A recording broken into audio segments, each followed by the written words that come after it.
Today we're looking at the big cup and handle that's on gold currently. And then we're going to move on to buying lows and selling highs, which kind of requires some reverse thinking to understand how to put it into action properly. And then the trading takeout today is going to be pay yourself, why you need to take profit more in trades.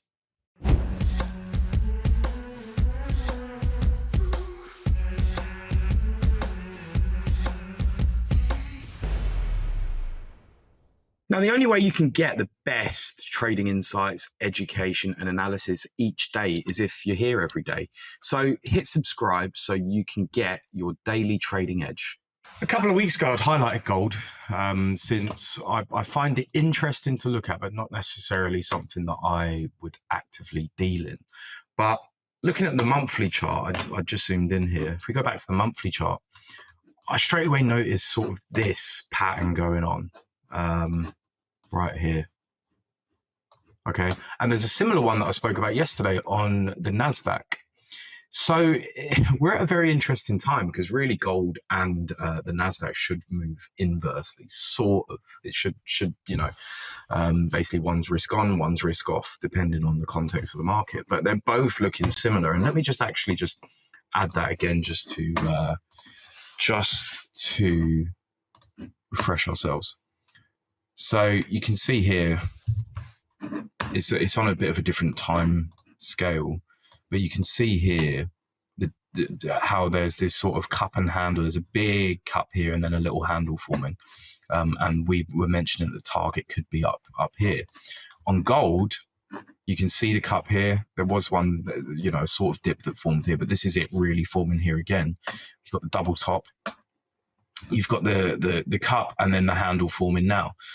What might be reliant here is on real yields dropping. Okay, so bonds turning bid, and that means that inflation is then obviously promoting a negative real yield, which should push gold higher. Which is an interesting concept, and it's quite a scary concept to look at. But the way that you would want to look at this is perhaps a break above the monthly high.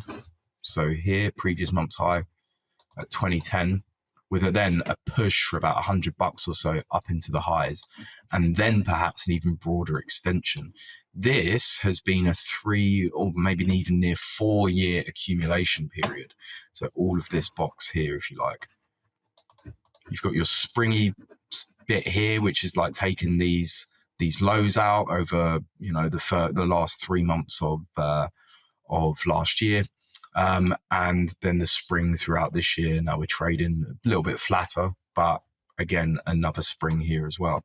So this is the kind of way that you'd look at this. And then after that extension, you probably look further up here, which is, odd to think about, but it might even go in line with the NQ pushing up here as well. So that's the way that I would look at gold within that context, within that pattern.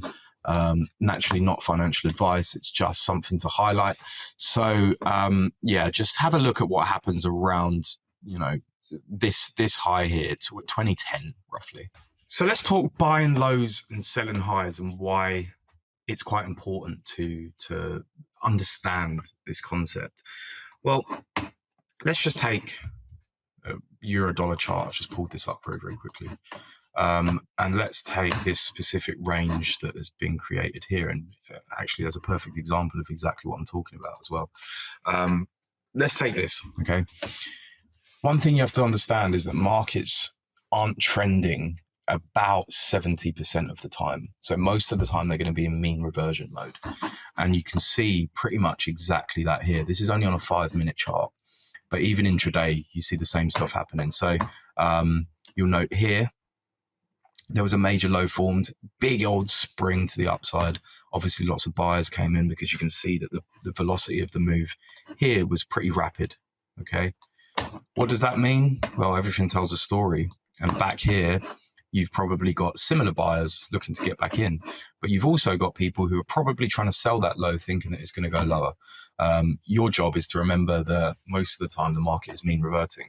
So what happens when we return there? You get a nice little spring and a pushback, and then that's used to support again. if you were to add, let's add just a fib here, but let's ignore exactly pretty much all the levels, okay, and only focus on the 0.5 level. Let's consider that as being the middle. Okay, so in any data set, you're going to have the median, right? So that's the median of the range. What happens most of the time? It's mean reversion or median reversion. Goes back to the center, and you can see that here. You know, we bounced up, and it's only a couple of ticks. It's only, 15 ticks or so. But we go back up, and then we're actually resting right at the median. So this is what we mean by mean reversion. We're bouncing within a range, testing, coming back. We'll probably come back to test here, but then eventually something is going to cause a push through either of these sides. Now, you might be of the opinion that, it's going to be the euro going higher today, for example. So what you might be looking for is to buy at the low of this range again, and then, wait a little bit, see if you tick up there, add on when you get above the range, basically. If then you come back and come into the middle, you can take half the position off. That might be something that you'd want to do, but only if you get back to the middle. So you've still got this buy on, but then you've reduced your risk just in case you come back down here. So because you've obviously already bought looking for a higher breakout here, for example. So that's one method that you can use, but there's also telltale signs as well. Even if we go down to the 1 minute chart here, you can see that there's a little range that was created here. Again, buying the low. There's a support here. You buy this low, tends to push back up. It's constantly mean reverting. And if you go into an even smaller time frame, you can see that again. See here? So you're pushing back up, trading back into the middle of the range. Here was the high. We can even shove another 50 on there. So you trade back up here, it starts to meander around that level, pushes back up, tries to push back up to the top of the range. And that's just how markets go. They ebb and flow between different price ranges. Something, buying pressure or selling pressure, then causes that range to break. But most of the time, they are mean reverting. So this is why we focus heavily on, where is the key buying and selling points, and does the market currently, is there a catalyst, or does the market currently want to move out of those ranges?